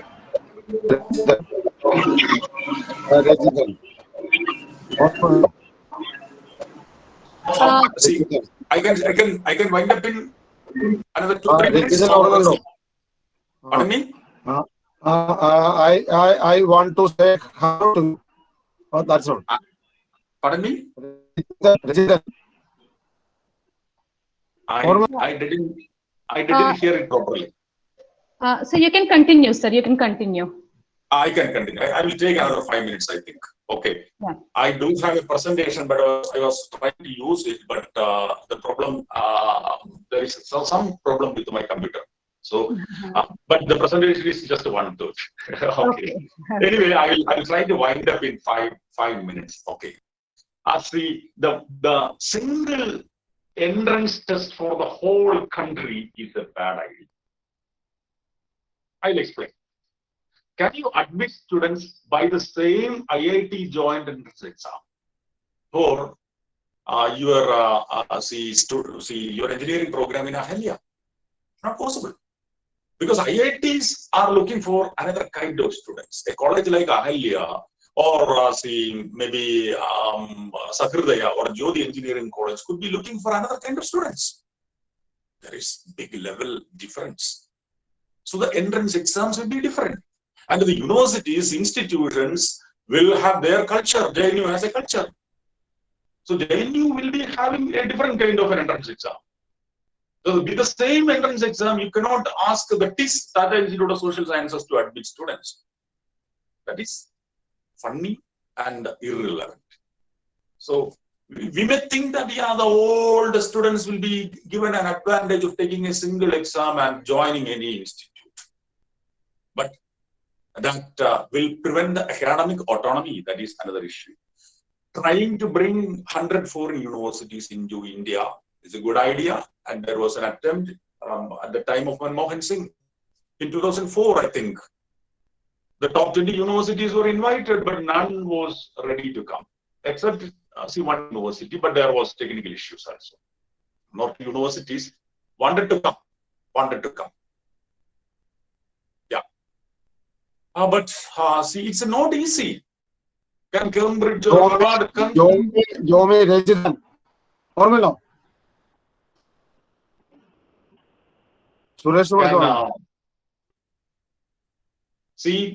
MIT or Stanford is having a budget of 50,000 crores per year.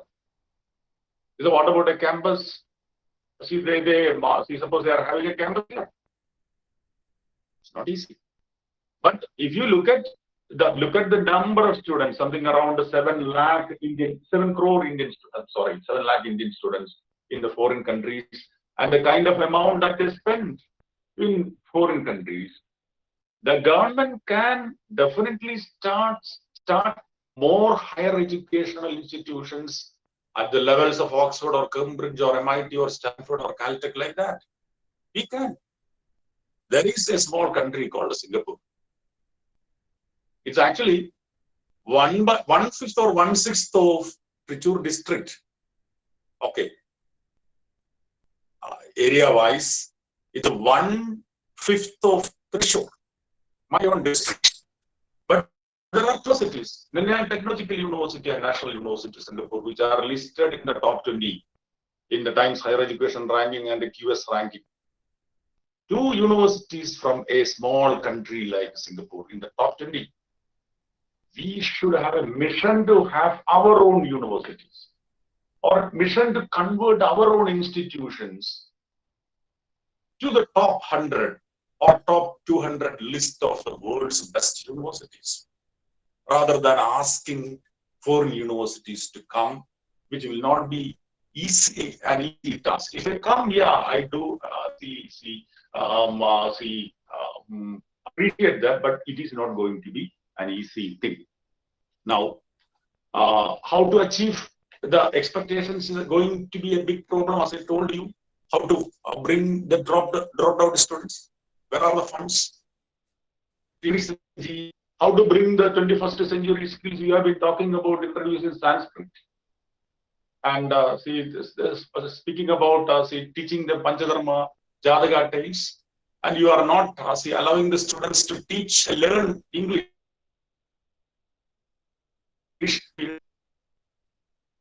So these are contradictory things. But at the same time, you have been speaking about the global standards, making students global citizens. Anyway, there are positives, as I told you. There is something called the trust on teacher training in the B.Ed education, but not in any other areas. Okay, there should be continuous training for teachers. Not only the school teachers, the college teachers, the engineering teachers. You look at the engineering, Dr. Mahadevan Pillai has been with the engineering colleges. He has been the principal of NSS Engineering College. And we know that the professional teachers are not given any training. So there should be focus on that also.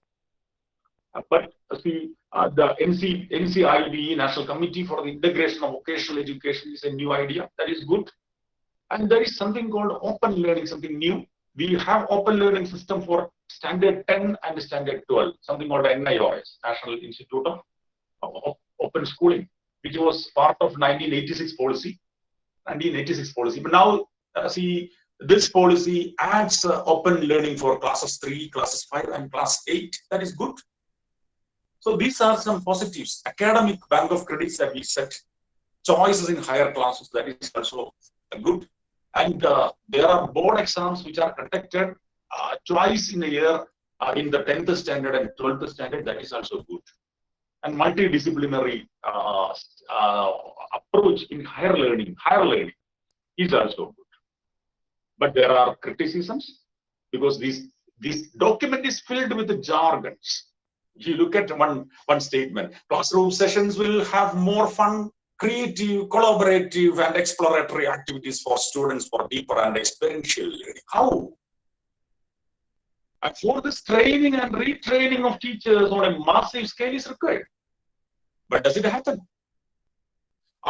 You should also know that out of the total sanctioned vacancies of 9,14,771 teachers across India, 2013, 608 vacancies. This many posts are left vacant. That's 23% of the teacher vacancies are vacant. Only 60% of the schools have access to electricity, and 27% have access to computers. And think about the toilets, playgrounds. Then we are saying that classroom sessions will have more fun, creative, collaborative. So this document is filled with a lot of jargons. Okay, word MHRD renamed as MOE. What is the use? I don't know. Will that name change help? Will that restructure? See what the education system? I don't know. It speaks about Indian traditions. Indian traditions. What is Indian tradition? Is it a Hindu tradition? Will there be a sincere eclecticism in relation to all the faith traditions? It says that it will introduce Panchatantra, Jataka, Hidobadesha, and other fun fables and inspiring tales from the Indian traditions. Okay. Will it also include Aesop's fables? Arabian Nights? No mention. Why MPhil is discontinued? Why? There are fantastic MPhil programs. One example is in IIT Mumbai, which admit MCOM, MBA, MA economics students and BTech students for their MPhil program. Only a program. It's a wonderful program. And after this program, all the students go for a PhD.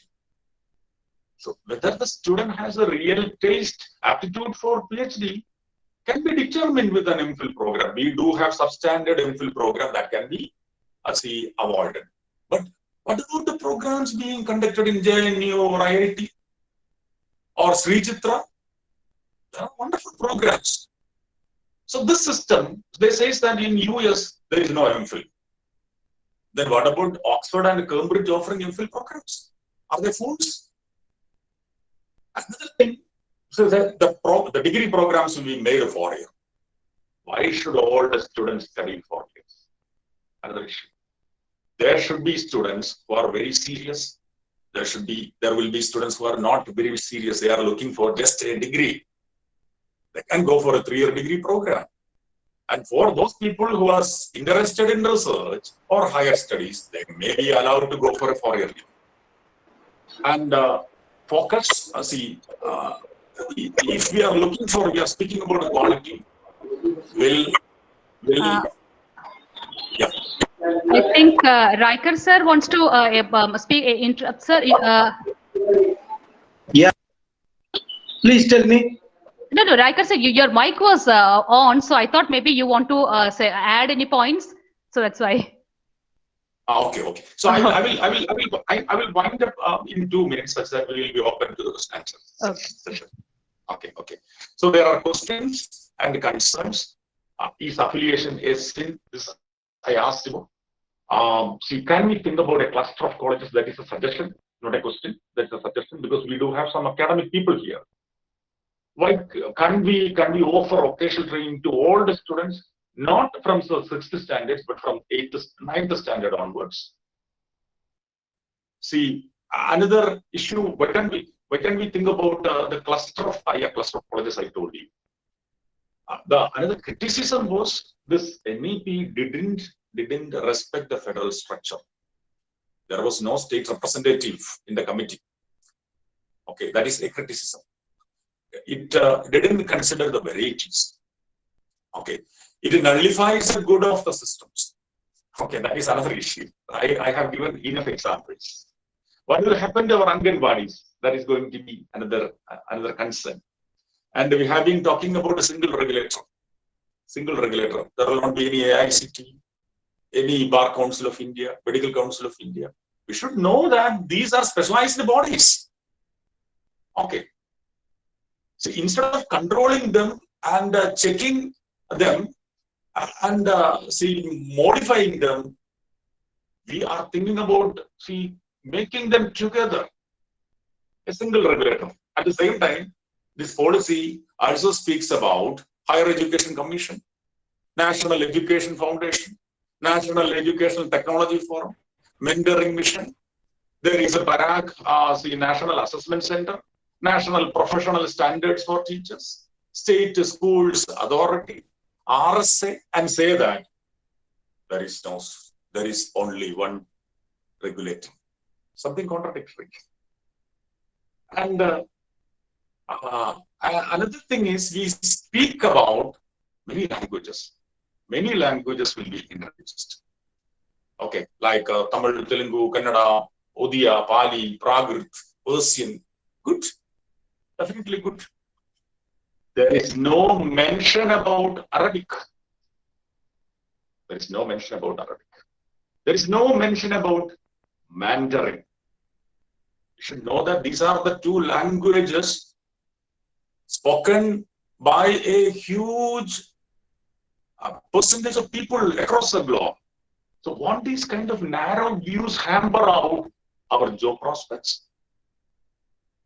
That is another issue.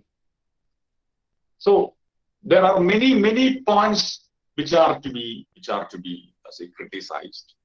Okay, I do conclude because I have been speaking for the last 14 minutes, I think. So before I conclude, let me say, repeat what Dr. Abdul Salam said. It's a very decorated document. That is true.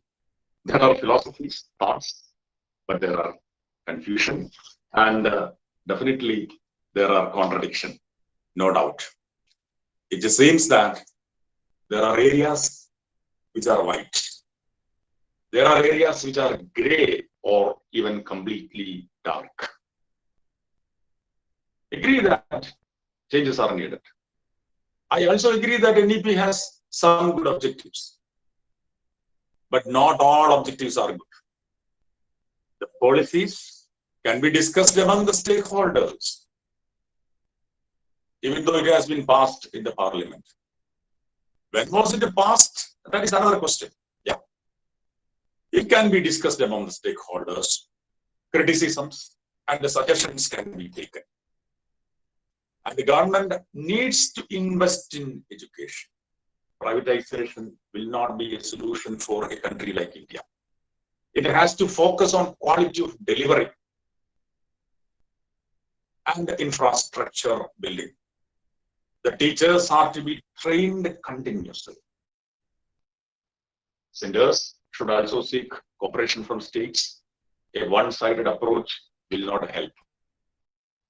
I wind up with a quote by Mahatma Gandhi.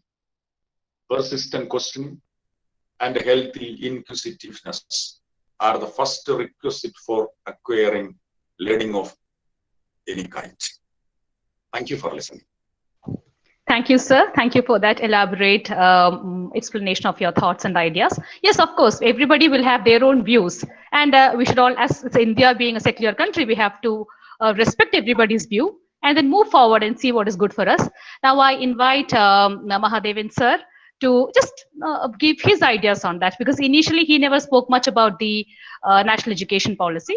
So now I welcome you, sir, to give your views. And then we can also open, we have 15 more minutes to, 20 more minutes for this session to wind up. So after Mahadevan sir's thoughts and views, the participants can put your questions in the chat box and I will read it out for to the guests.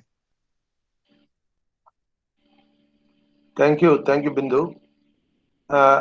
I want to explicitly say one thing. The NEP has been approved by the Parliament. So we have heard a lot of good things and bad things about it. But you know, the present central government is having a good majority, so it is going to be implemented. Whether I oppose, whether I accept, or whether you oppose or you accept, that is going to be irrelevant. But we can have fruitful discussions in the public domain like this, so that the government and decision makers may consider the gaps which are to be corrected. Starting from the first point, you know that when India got independence, education was in the state list. But in 1976, by the 42nd Amendment, the government of India made education the concurrent list. But now by this NEP, it almost looks that the education is going to be in the central list, but it is not given.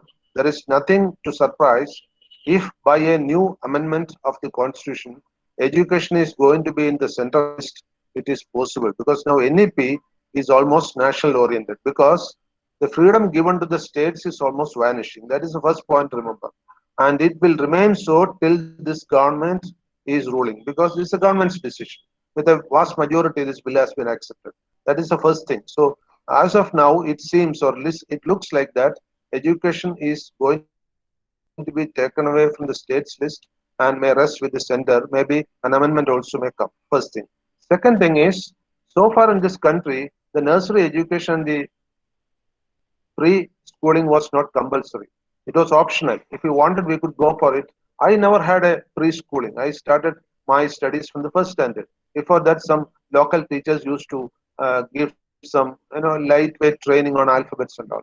But now it is going to be changed. We are going to have a preschooling plus nursery for 3 years.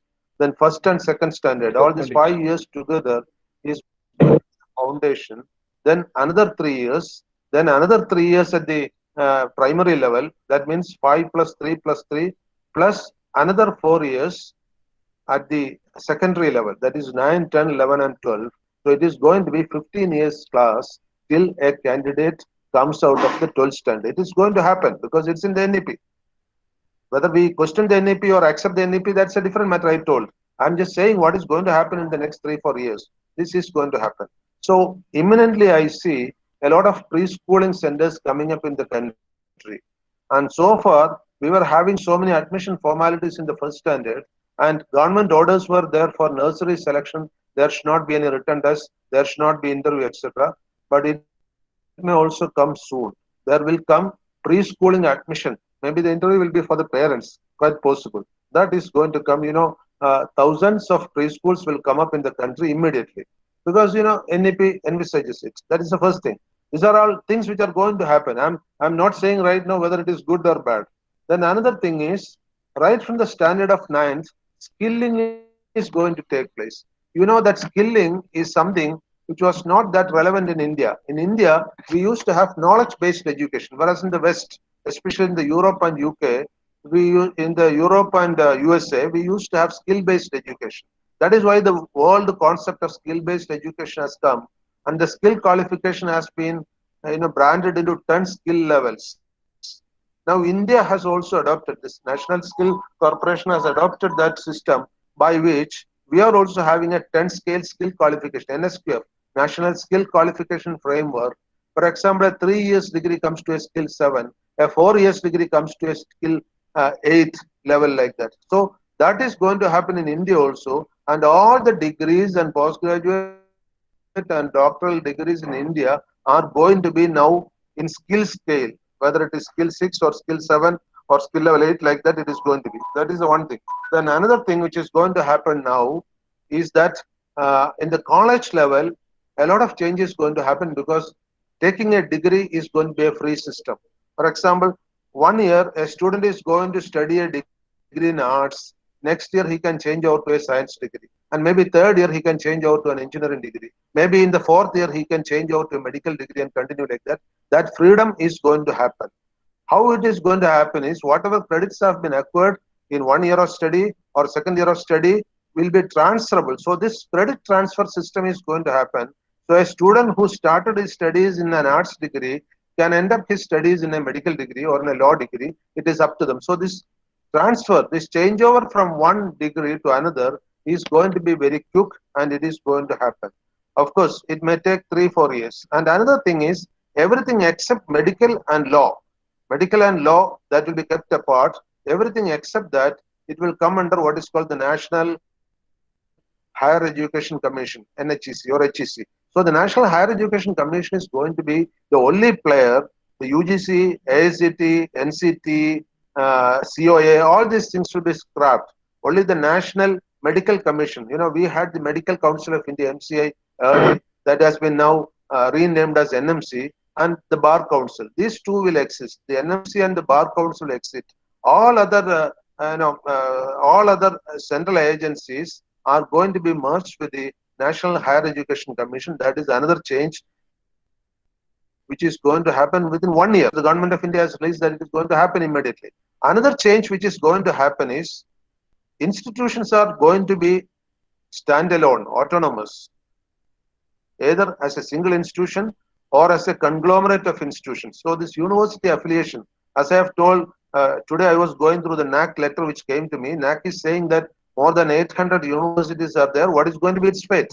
Let whatever it be, the affiliating university system is going to vanish. Whether the deemed to be university or private university system will be still in vogue, we are not clear. But affiliating university system will vanish. Say, for example, the university which I have been working for a long time, the University of Calicut, which was affiliating nearly 500 universities, 500 colleges, will have only its attached colleges or attached departments. All the affiliated colleges will be vanished, and they can become independent college if they have got around 3,000 students, or if the number of students are less, 500 or 1,000, they can join together and make a single unit or conglomerate that can be an autonomous group. Yeah, autonomous need not be an institution. Autonomous can be a group also. So we will have maybe all over the country, we will have around 20 to 25,000 institutions only in the higher education sector. All of them will be autonomous. This is what an imminent change is going to happen. Then another thing is the best 100 international universities are going to be permitted in India. What will happen is when these international universities do come, when they are working in the country, the rich people will definitely like to join them instead of going abroad. Now itself, around 7.6 lakhs of students from India are studying abroad. So that may stop. Our students who are rich will go to these international universities paying very high fees. Oxford or Cambridge or MIT having a center in India, they'll be charging huge fees. And there are people in India who can afford that. Moreover, the foreign universities have got a system of earn while you learn or work and study. So some students may be able to utilize that also. So the best, maybe wealthy people will go to that. And so the Indian universities are going to be a second-rate universities. This is going to happen. I don't know when the Indian universities can match with this international university, because these 100 universities, the NEP says that the best 100, I told you the best 100, there is no Indian university, it's the best 100 in the world. So the best 100 universities in the world, including MIT and Harvard Business School and Cambridge and Oxford coming to India, there will be a craze for that universities and rich people will join them. So there is going to be what is happening like an educational divide in India. The students who are qualifying from the rich universities in the world, taught by the Nobel laureates, and then the remaining, even IIT will be displaced from that list, because IIT also cannot come in the best 100 in the world. So there will be another set of Indian universities who are teaching the second-rate students or who are teaching the mediocre level students. That is one thing. So this is going to happen within 2-3 years, because next year onwards, India government is going to permit the top-ranked international universities into the country. Then another thing is, what about the ranking of the institutions here? International institutions are being permitted into India on the concept that the Indian universities will improve competing with them.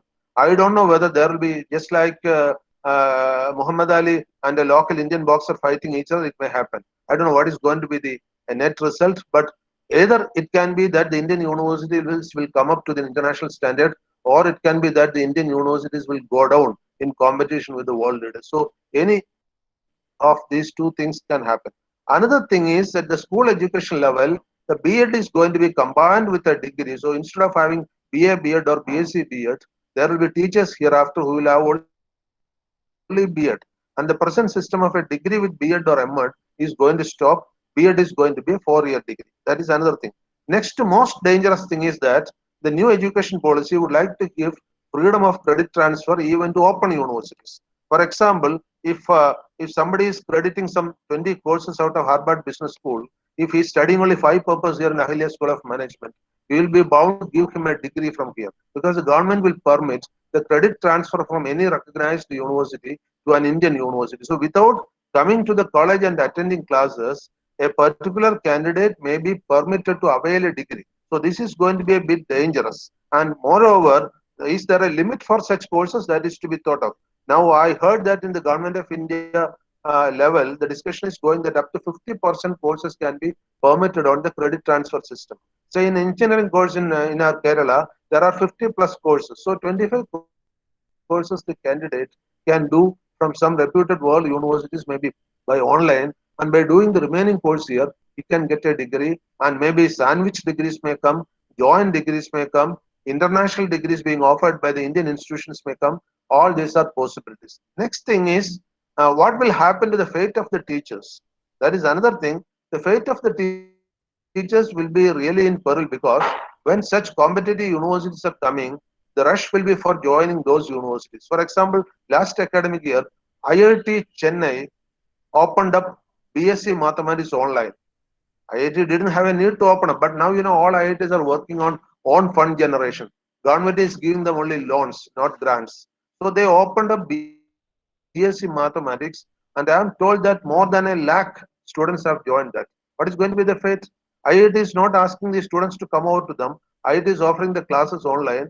Maybe examinations may be online or offline because IIT has got the capacity even to conduct examinations online. And ultimately, these students will be getting a BSc degree of the IIT, spending less amount because it's online and from IIT. So that stamp is there. And I doubt whether the degree awarded from the IIT will say specifically this is online course or offline course. May not be, because I still remember in Calicut University, all the degrees we were giving in the same pattern, whether it is correspondence education or distance education or regular education, the degrees used to be the same. So this is another threat which is going to be faced by mediocre institutions or a lesser level institutions. Their existence may get in peril.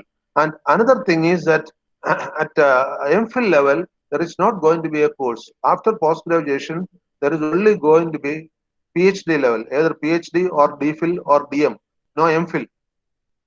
That means no interim course after post graduation. That has got a bit of politics also in it, because very reputed institutions like Jamia Millia Islamia or Jawaharlal Nehru University used to have scores of MPhil students. The present government has understood that these MPhil students don't have much work to do, and they are the basic motors of all reactionary activities in these campuses. So hereafter in India, there is not going to be any MPhil student availing scholarship, because it is seen as a peril to the governments, maybe to this government or even to the coming government. I'm not sure, but this government sees that MPhil students are not an advisable group in the curriculum, so that is going to be stopped forthwith. And there was also an earlier notion that only teachers with PhD will be permitted to teach in colleges. But now there is no such saying going on, because last time when I had some discussion with the UGC people, they were saying that NEP is not particular about it. Maybe for some more years, teachers with PG qualifications may be permitted and PhD may not be made compulsory. Of course, so many such things are to be discussed here. I'm not taking, because time is quite restricted. I know if I go on talking, I had some authentic study on this, and I have told my colleagues also to join this discussion. That is why I told these many points specifically. And of course, the Ahalia group, which I am representing, is having nearly 8 colleges and 2 schools right now. Naturally, we'll have to become a single conglomerate as an Ahalia group of institutions as per the new education policy. So small colleges, which are having 300, 400, 500 students, they can join together in a group of say 3,000 students and become a conglomerate. That is possible. But always keep in mind that whether we oppose or not, this is going to come in reality. I know this is a fate. This is our future. We cannot reject it. But I have heard with a very interesting talk of Mr. Jomy. He has pointed out many of the negatives in it. Most of them are right also. But whether those negatives will be corrected by the present government, that is one thing.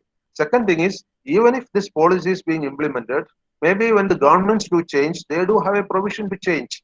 That I believe, because governments are almost dynamic.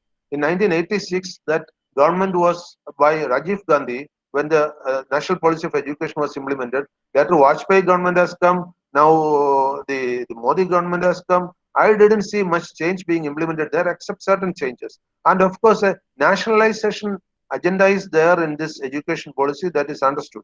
I also feel that if English is not permitted in the early stages up to 4th standard, what is going to happen to the job seekers in India? Because job seekers in India mostly get the jobs based on some American companies or UK companies or European companies who want people who can talk their language better. So that job chances may be a bit reduced. Maybe we will have to find out job in India itself, because our people will be more trained on Indian ethos, Indian culture, Indian scriptures, Indian languages, including Sanskrit.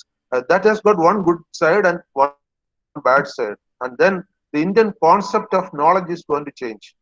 In India, knowledge was highly valued so far, but hereafter, knowledge is not going to be valued. Knowledge is being replaced by skills. That is going to happen. So hereafter, the Manusmriti, which says that a person's caliber should be assessed by the skills, not by the birth, that is almost going to happen hereafter. Only thing is, instead of Manusmriti is saying traditional skills, you can acquire skills in different levels. So skill acquisition is going to be the order of the day for the decade. And maybe in that race for skill acquisition, always keep in mind that knowledge is something which Indians always used to cherish. I'm adding this much. Maybe I want to speak for 2-3 hours on national education policy later, so that all my colleagues can get a full idea about what is really going to happen. It's good to have debate like this, discussions like this, but at the end of the thing, we have to keep in mind that when there's a powerful central government, they will impose what they feel like. Maybe if we need any changes in the future, that also can be. So such discussions will help us in identifying what changes we want to see in the future, and definitely we can all be party to that. This is my balanced view on the national education policy. I stop at this stage. I know that I have not talked everything. I just wanted to give a brief introduction about what is going to happen. This is what is going to happen. Thank you very much. Thank you, sir. And the time that was proposed for this discussion is from 4 to 6. I think it is already 6. So I don't think we will have enough time for a question answer session, but all 4 panelists have given an extensive view of both the pros and cons of that. So that is the beauty of this discussion. Here, it is not just one-sided. We have seen what are the positives of this. We have also seen the negatives of this. And that is how this whole panel discussion was conceptualized too, because we wanted a balanced view of that. We wanted to see what are the positives, what are good in store for us, and what are the things that we have to be worried about. So this has been extensively spoken in this. And now I will move, since we don't have much of the time for a question answer session, and it was quite a very plain the dissemination of thought from all panelists. I don't think there is any questions that is left in our mind. Of course, yes, there are confusions, which is not in the hands of anybody here. So I will move on to the official vote of thanks part here. I thank Dr. Abdul Salam for spending the Vice Chancellor, University of the former Vice Chancellor, University of Calicut, for spending his time and offering the inaugural address and inaugurating this event. Next, I thank Dr. Venkatesh Raikar, sir, for spending his valuable time, his thoughts, sharing his thoughts and views in regards to the national education policy. Now I move on to Mr. Jomy, who also gave an extensive talk about what do we look forward to and what are the confusions that are in store in this new education policy. And thank you very much, Mahadevan, sir, for summarizing the whole thing. You gave a very realistic view about how this education policy is going to affect us as a group, and also the students and teachers at large. And next, I can thank all the participants, faculty members, and the students, Amrita, Sneha, and Dia, for taking your time, taking that effort, and introducing the guests to the participants. Thank you, all 3 of you. Next, I thank all the faculty members, participants, and students for spending your 2 hours in listening and understanding about this education policies being discussed here. Thank you very much. And now I think we can call it a day. And thank you all for your time. And it was wonderful discussion, actually. Thank you all. Thank you all. Bye. Thank you. Bye. Thank you, Jomy, sir. Thank you. Yeah, thank you. Thank you. Thank you all. Thank you all. Raikar, thank you. Mahadevan, sir. Thank you. I think Raikar, sir, has left. He's there. Okay, I think he is already. Yeah. I think he's not Yeah, there. he's not there. He just left. Yeah. And thank you all for your time. Bye.